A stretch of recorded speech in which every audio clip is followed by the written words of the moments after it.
जय हिंद दोस्तों, जीएस गुरुजी के YouTube चैनल पर आपका एक बार फिर से स्वागत है।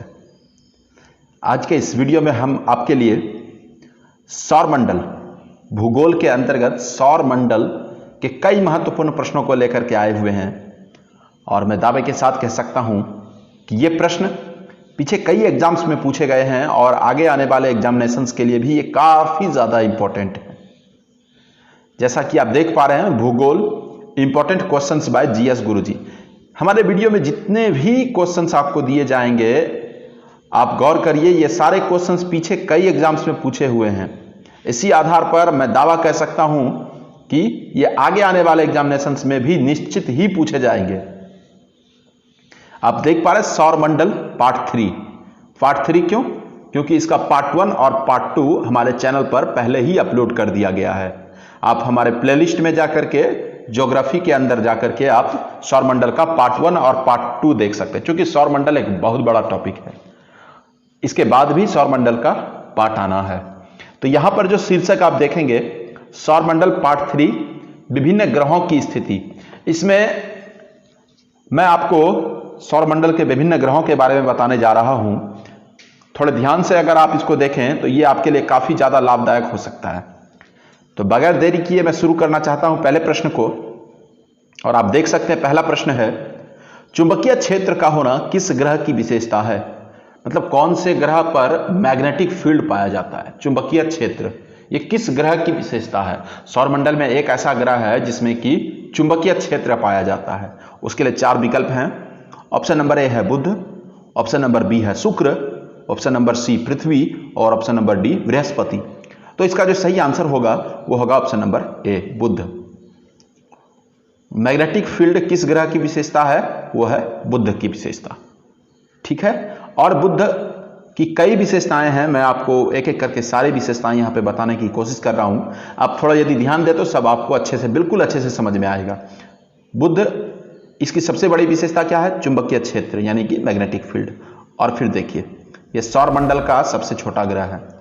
सौरमंडल का सबसे छोटा ग्रह, ठीक है। यह सूर्य से सबसे नजदीकी, यदि आप इसको देख लें, यह सूर्य है तो इसके सबसे नजदीक वो कौन सा ग्रह है? वो है बुध। कौन है? सूर्य के सबसे नजदीक कौन है? बुध ग्रह है। तो यहां पर विशेषता क्या है? पहली विशेषता है चुंबकीय क्षेत्र का होना, फिर सौरमंडल का सबसे छोटा ग्रह, फिर है सूर्य से सबसे नजदीक ग्रह, और ये आपको सूर्योदय के 2 घंटे पहले दिखाई देगा। सूर्योदय के 2 घंटे पहले दिखाई देता है। यह भी इसकी एक विशेषता है। ठीक है, और विशेषताएं मैं बता रहा हूं अभी आपको कि यह सबसे कम समय में सूर्य की परिक्रमा करता है। टोटल 8 ग्रह हैं, 8 में से सबसे कम टाइम किसको लगता है? बुध को लगता है। कितना टाइम लगता है?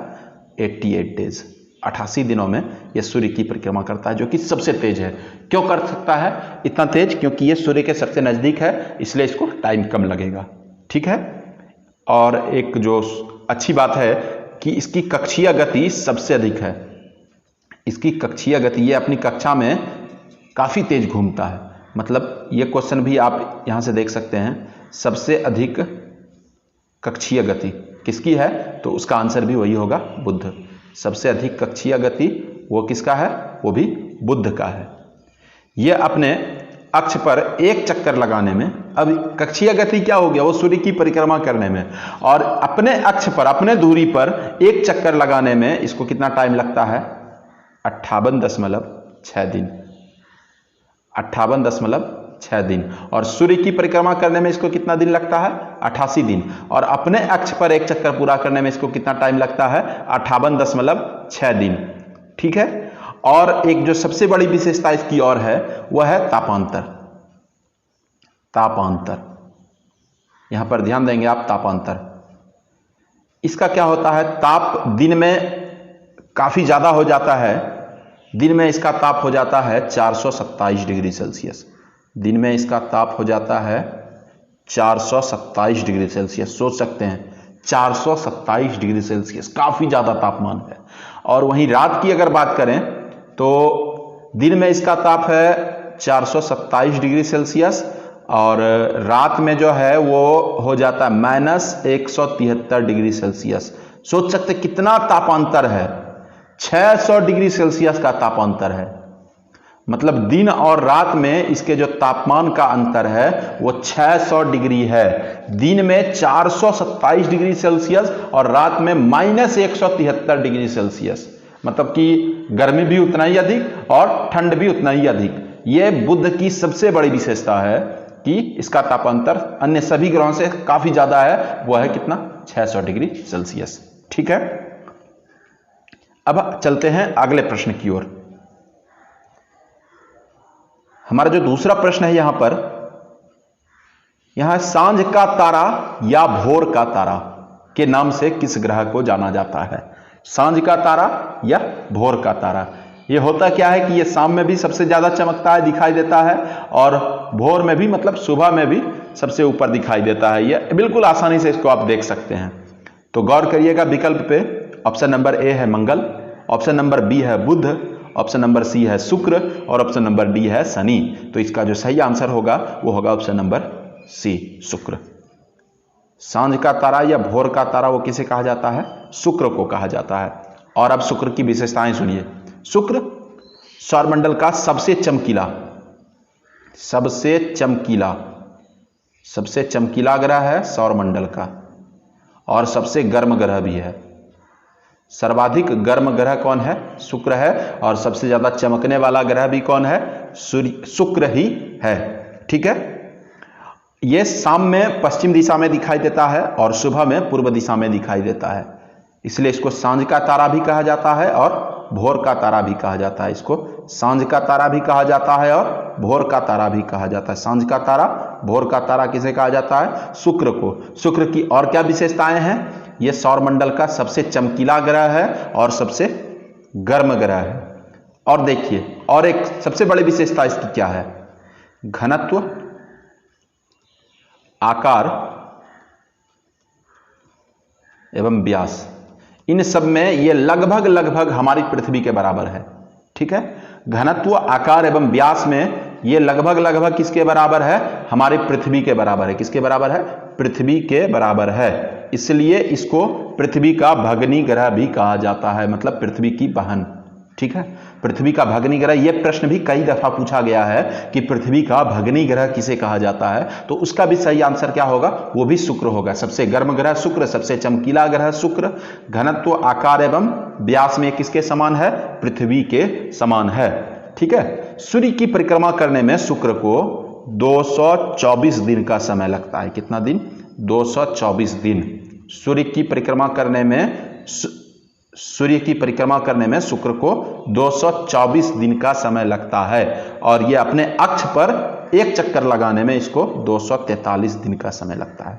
अपने अक्ष पर, ये अपनी कक्षा में सूर्य की परिक्रमा करते हैं और अपने अक्ष पर घूर्णन करते हैं। ठीक है, तो ग्रह जो है, सभी ग्रह सूर्य की परिक्रमा करते हैं। तो शुक्र को सूर्य की परिक्रमा करने में 224 डेज और अपने धुरी पर, अपने अक्ष पर एक चक्कर पूरा करने में 243 दिन लगते हैं। क्लियर हो गया?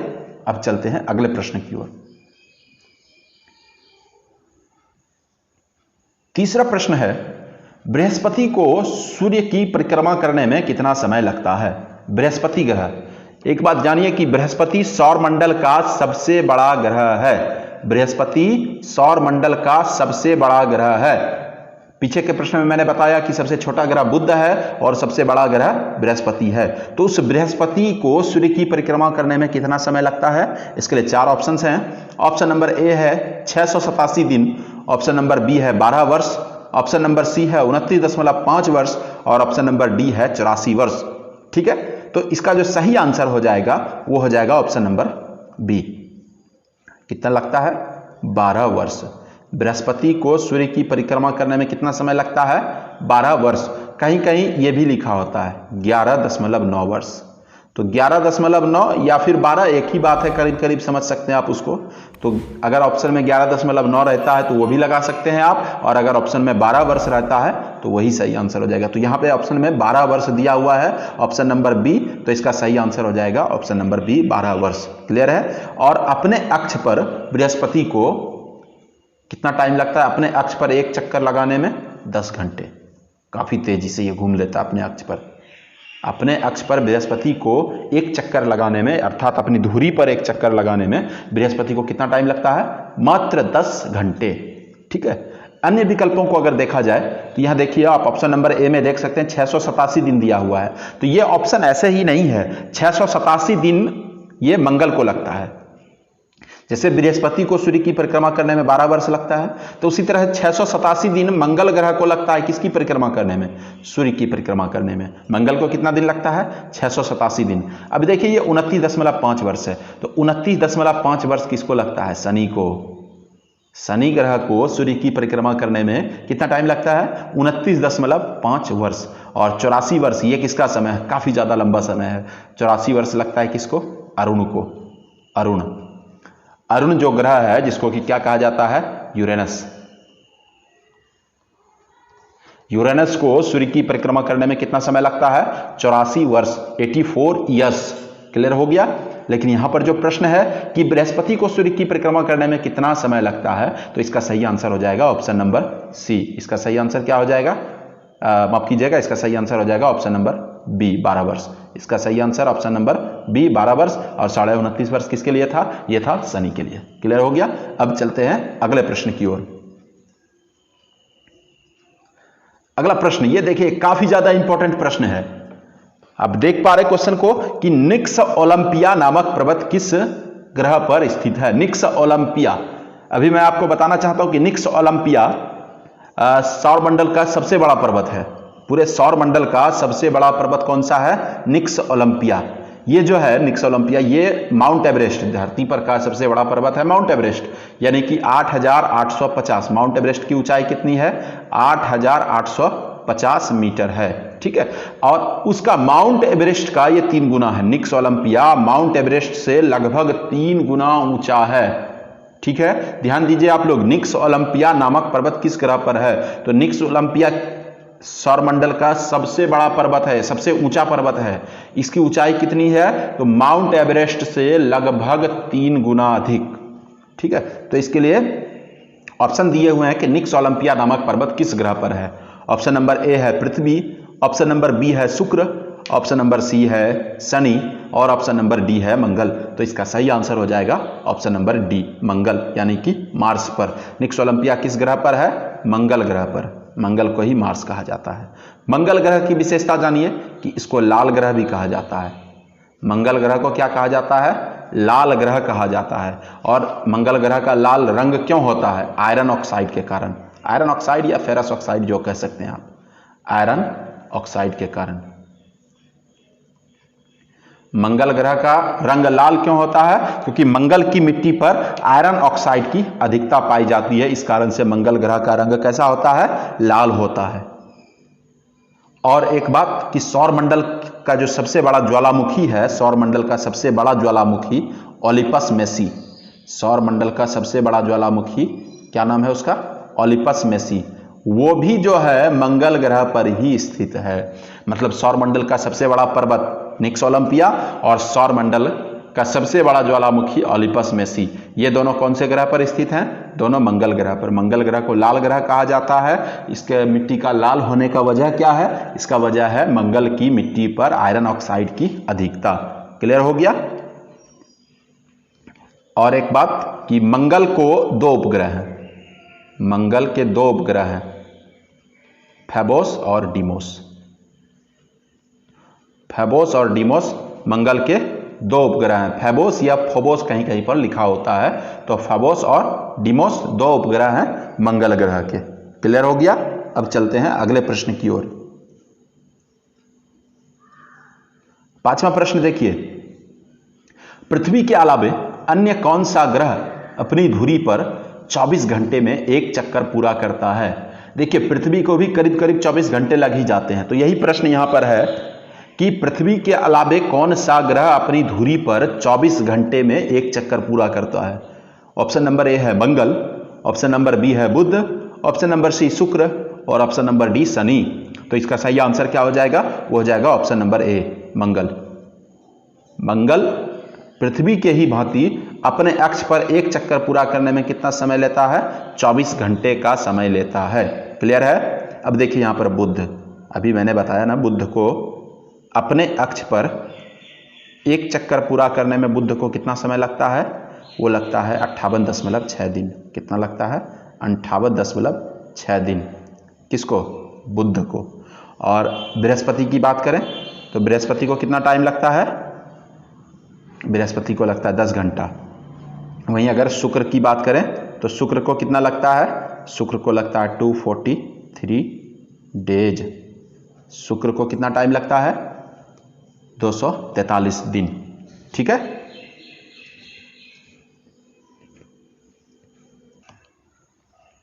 और वहीं अगर शनि को देखें तो शनि को अपने अक्ष पर कितना समय लग जाता है? तो शनि को अपने अक्ष पर लग जाता है कितना समय? 10.3 घंटे। 10.3 घंटे मतलब कि 10.5 घंटे के आसपास। ठीक है। मंगल को कितना टाइम लगता है अपने अक्ष पर? मंगल को अपने अक्ष पर कितना टाइम लगता है? तो वो 24 घंटे। दिख रहा है आपको प्रश्न में। बुध को कितना? बुध को 58.6 दिन। और बृहस्पति को 10 घंटे, शुक्र को 243 दिन और शनि को 10.3 घंटे। क्लियर हो गया। अब चलते हैं अगले प्रश्न की ओर।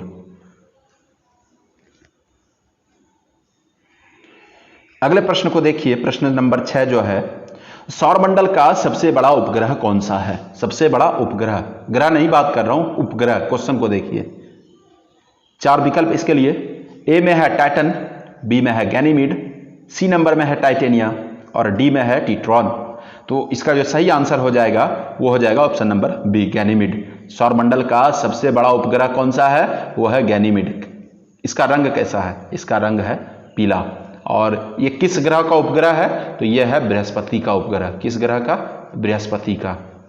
तो सौरमंडल का सबसे बड़ा ग्रह बृहस्पति और उसी का उपग्रह है गैनीमीड, जो कि सौरमंडल का सबसे बड़ा उपग्रह है। ठीक है। अब अगर बात करें अन्य विकल्पों की तो यहां देखिए आप टाइटन। टाइटन किसका है? टाइटन शनि का उपग्रह है। किसका है? शनि का। ठीक है। टाइटन जो है वो सौरमंडल का दूसरा बड़ा उपग्रह है। क्लियर है। और टाइटेनिया, टाइटेनिया अरुण का उपग्रह है। टाइटेनिया किसका है? अरुण का। और टिट्रॉन जो है वो किसका है? वो वरुण का उपग्रह है। टिट्रॉन किसका? नेपच्यून का ये या वरुण का ये एक ही बात है। तो यहां पर जो प्रश्न था कि सौरमंडल का सबसे बड़ा उपग्रह कौन सा है, तो वो उसका आंसर हो जाएगा option number B, Ganymede. Ganymede किस ग्रह का उपग्रह है? तो यह है बृहस्पति का उपग्रह। और इसका रंग कैसा है? इसका रंग है येलो यानी कि पीला। क्लियर हो गया। अब चलते हैं अगले प्रश्न की ओर। 7वां प्रश्न देखिए आप कि इसरो, ISRO, इसरो यह भारत की स्पेस एजेंसी है। तो इसका पूरा नाम जो है, इसरो का फुल फॉर्म आप कमेंट बॉक्स में बताएंगे मुझे। कमेंट बॉक्स में आप जो है ISRO का फुल फॉर्म, इसरो जो है इसका फुल फॉर्म बताएंगे। ठीक है। अब यहां पर प्रश्न देख रहा हूं मैं, इसरो ने अपना पहला मंगलयान कब प्रक्षेपित किया? इसरो ने अपना पहला मंगलयान कब प्रक्षेपित किया? विकल्प को देखिए। पहला विकल्प है 2009 ईस्वी, दूसरा है 2011 ईस्वी, तीसरा है 2013 ईस्वी और चौथा है 2015 ईस्वी। तो इसका जो सही आंसर होगा वो होगा ऑप्शन नंबर सी, 2013। यानी कि 5 नवंबर 2013 ईस्वी को, 5 नवंबर 2013 ईस्वी को इसरो ने अपना पहला मंगलयान प्रक्षेपित किया था। वो कौन सा मिशन था? वो था Mars orbit mission. Mars orbit mission. ISRO ने अपना पहला मंगलयान, मार्स ऑर्बिट मिशन, इसी को शॉर्ट में MOM भी कहा जाता है। क्लियर है। ये कहां से प्रक्षेपित किया था? ये श्रीहरिकोटा से किया गया था। कहां से प्रक्षेपित किया गया था? श्रीहरिकोटा। श्रीहरिकोटा। तो ये कौन से स्टेट में श्रीहरिकोटा? यह है आंध्र प्रदेश में। कहां है? आंध्र प्रदेश में श्रीहरिकोटा से इसरो ने अपना पहला मंगलयान प्रक्षेपित किया था। और कौन से यान के माध्यम से भेजा गया था? वो भेजा गया था PSLV C-25 से। PSLV C-25 से इसरो ने अपना पहला मंगलयान मार्स ऑर्बिट मिशन, इस मिशन के लिए जो है 2013 ईस्वी में आंध्र प्रदेश के श्रीहरिकोटा से लॉन्च किया था। क्लियर हो गया। अब चलते हैं अगले प्रश्न की ओर। अगला प्रश्न है, कौन सा ग्रह आकाश में पीले तारे के समान दिखाई देता है? कौन सा ग्रह आकाश में पीले तारे के समान दिखाई देता है? तो इसके लिए 4 विकल्प, ए में है बुध, बी है अरुण, सी है शनि और डी है वरुण। तो इसका सही आंसर क्या हो जाएगा? Option number C, Shani. आकाश में पीले तारे के समान कौन सा ग्रह दिखाई देता है? वो है कौन सा? Shani, that means Saturn. Clear है? और इसकी जो एक बड़ी विशेषता है शनि की, कि इसके चारों ओर प्रकाशीय वलय हैं। टोटल 7 प्रकाशीय वलय हैं जो कि लगातार प्रकाश उत्सर्जित करते रहते हैं, और यही वजह है कि ये किस समान दिखाई देता है? पीले तारे के समान। बहुत ज़्यादा लाइट उत्पन्न होता है इसके वलय से। इसके जो चारों ओर रिंग्स है, वो उसकी संख्या कितनी है? शनि के चारों ओर वलयों की संख्या कितनी है? तो 7 रिंग्स हैं जो कि हमेशा लाइट उत्सर्जित करते रहते हैं, जिस कारण से वो पीले तारे के समान दिखाई देता है। कौन सा ग्रह? शनि। क्लियर हो गया? अब चलते हैं अगले प्रश्न की ओर।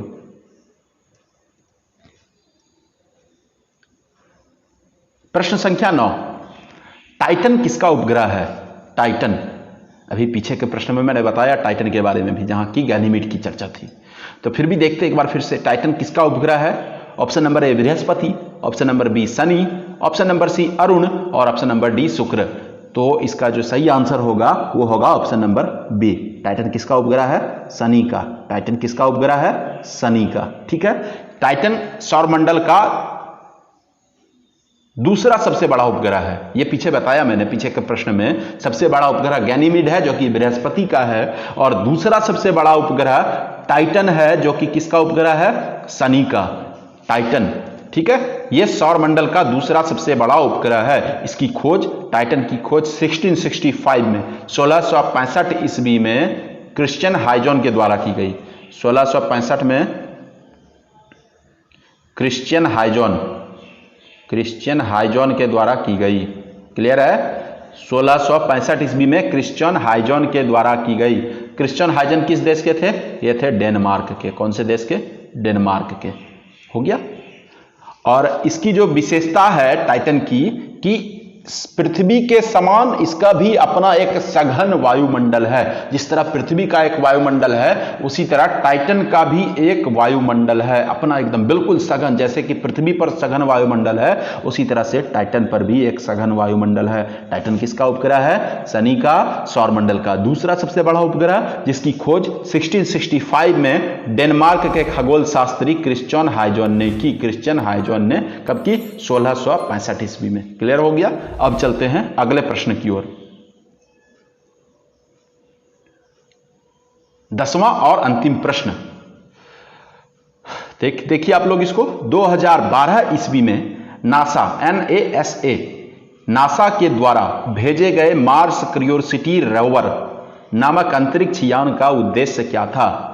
भारत का जो मंगलयान गया था वो 2013 में गया था, और नासा ने 2012 में मार्स क्यूरियोसिटी रोवर नाम का एक अंतरिक्ष यान भेजा था। कहां? मंगल पर। उसका उद्देश्य क्या था, ये प्रश्न में पूछा जा रहा है। इसके लिए 4 विकल्प हैं। ऑप्शन नंबर ए है मंगल की स्थिति का पता लगाना, ऑप्शन नंबर बी है मंगल के रंग का पता लगाना, ऑप्शन नंबर सी है मंगल पर जीवन की संभावना एवं वातावरण का अध्ययन, और ऑप्शन नंबर डी है इनमें से कोई नहीं। तो इसका जो सही आंसर होगा वो होगा ऑप्शन नंबर सी। नासा ने 2012 में जो भेजा था मार्स क्यूरियोसिटी रोवर, ये मंगल के गेल क्रेटर नामक स्थान पर उतरा था। कहां उतरा था? मंगल के गेल क्रेटर नामक स्थान पर। इसका मुख्य उद्देश्य क्या था? सबसे बड़ा उद्देश्य था कि मंगल पर जीवन की संभावना एवं वातावरण का अध्ययन करना। ये कौन से एजेंसी ने भेजा था? ये भेजा था नासा ने। नासा का मुख्यालय कहां है? वॉशिंगटन में। क्लियर हो गया? तो 10वां प्रश्न यहां पर समाप्त हुआ। इस वीडियो के सारे प्रश्न समाप्त हुए, और उम्मीद करता हूं कि आपको यह वीडियो अच्छा लगा होगा। और उसके बाद यदि आपको इस वीडियो का PDF चाहिए तो आप हमारे डिस्क्रिप्शन में दिए हुए लिंक से जाकर के PDF डाउनलोड कर सकते हैं, जहां कि आपको सिर्फ इसी वीडियो का नहीं बल्कि इससे पहले अपलोड किए गए हर एक वीडियो का PDF आंसर सहित आपको हमारे लिंक में मिल जाएगा। ठीक है? और अगर आपको ये वीडियो अच्छा लगा, आपको ये चैनल अच्छा लगा, तो आप हमारे चैनल को जरूर सब्सक्राइब करें और बेल आइकन को दबाना ना भूलें, ताकि हमारे द्वारा अपलोड किया गया हर एक वीडियो का नोटिफिकेशन आप तक सबसे पहले पहुंचे और आप जल्द से जल्द हमसे जुड़ सकें। और एक बात कि इस वीडियो या इससे अन्य किसी भी वीडियो से जुड़ी कोई भी समस्या या सुझाव आपको देनी है तो आप हमारे कमेंट बॉक्स में दे सकते हैं। आपका स्वागत है। धन्यवाद।